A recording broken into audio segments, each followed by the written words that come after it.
a question from Emmanuel Baron. Please introduce yourself, Emmanuel. My name is Emmanuel Baron from Epicenter. Good evening, Pierre. Long time no see. Nice seeing you.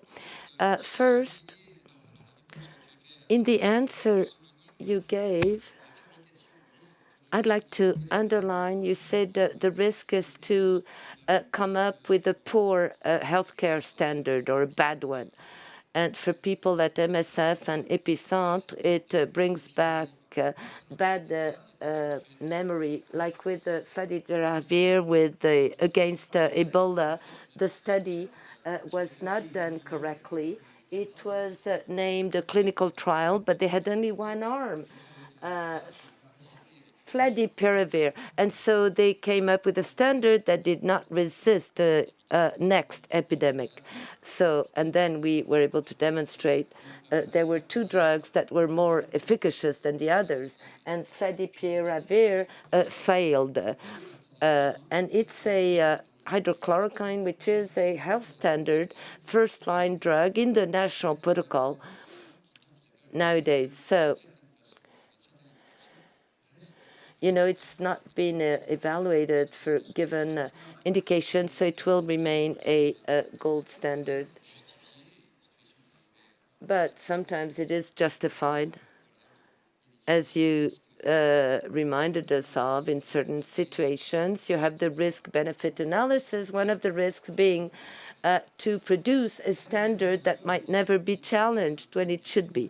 Well, tonight I came with an idea in mind, a big question in mind, and I'm delighted because Ronnie and you, Pierre, you touched on what obsesses me in details. It's about the independence of clinical trials to evaluate a drug.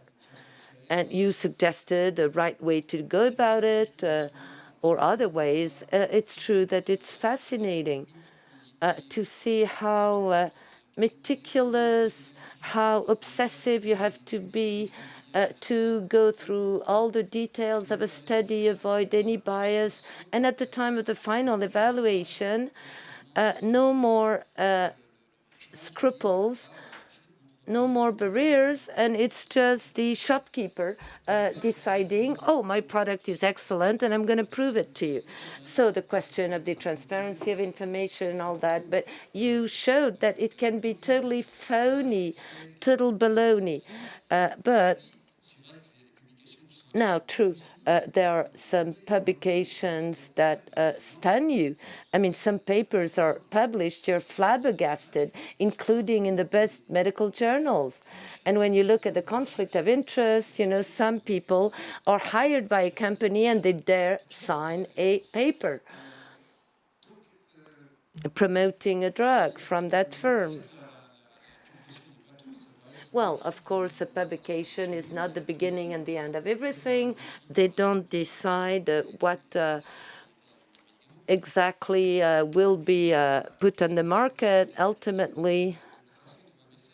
But I also have in mind the way MSF views that. And I go back to what you said about Sudan and our colleagues from DNDi and their trial.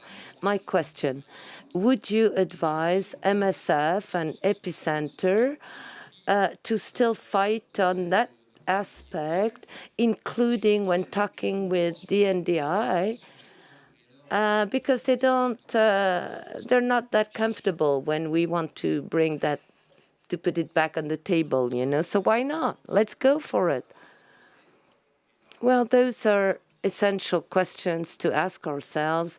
And Bernard's answer saying, well, we're honest and earnest, and so no problem. You know, everybody believes they're honest and sincere, and you know, most people believe they're honest and unbiased, and yet sometimes they goof, or they don't do the right thing, particularly when they have vested interests. So the question of, you know, being honest is not relevant and it's not enough. We have to stick by some rules to objectively try and limitate conflicts of interest. When talking of conflicts of interest, we think doctors and pharmaceutical industry, but it's much more widespread in real life.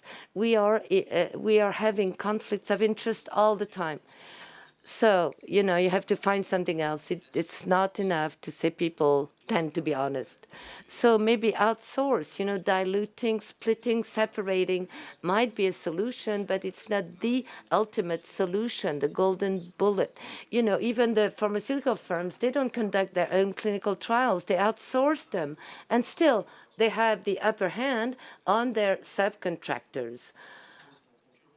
We call them the CROs in France. They compete with each other. They apply some constraints unto themselves in order to stay in the system and keep on performing. The performance criteria when it comes to clinical trial is how fast you can do it, how fast you can enroll people, participants in your clinical trials. And then comes some tension, did they give enough time for people to give their informed consent or not? It's difficult in France to carry out clinical trials because many people are reluctant. It takes time, it's time consuming. So they decide to carry out clinical trials in other countries where it's easier. For this or that reason, people will be less reluctant to take part in trials. So maybe the CRO method is a solution for DNDi, or maybe they should approach an MSF group having nothing to do with DNDi.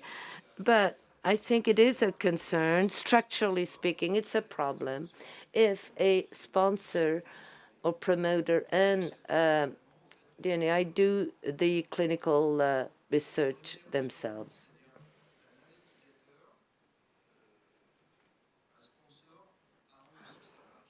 Because, any sponsor, promoter, investigator, all they want is that this drug will work. They'd love it. They believe it's great for the patients, wholeheartedly. So psychologically, your vision is kind of blurred. You lose sight of this aspect, you lose sight of adverse effects because you're oriented in one direction. You want it too much.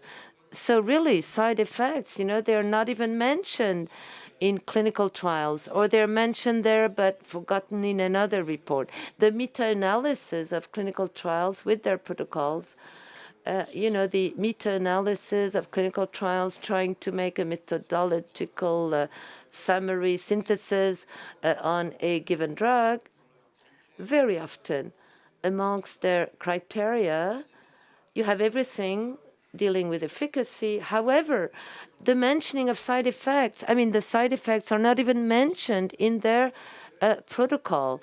They're in the Prospero register or registry. They claim to look at side effects, and in the final report, no mention of it. So it's something that people don't like to see, don't like to look at. It's very easy to overlook side effects, not to see them as adverse effects. All the more reason to limit the bias of deciding to evaluate yourself, your own production, being judge and party to it. Well, I'm sorry, because you're discussing about this controversy in Sudan, but I don't know anything about it. But I fully agree. Personally, we always have some implicit bias because the topic and the drug, the disease is dear to our heart.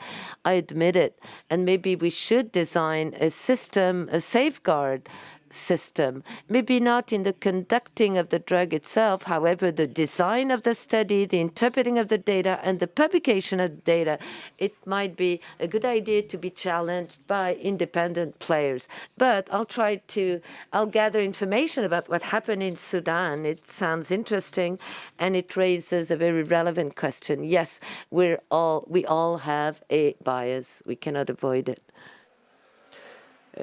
Écoute, Bernard, I must say that I never said such a thing.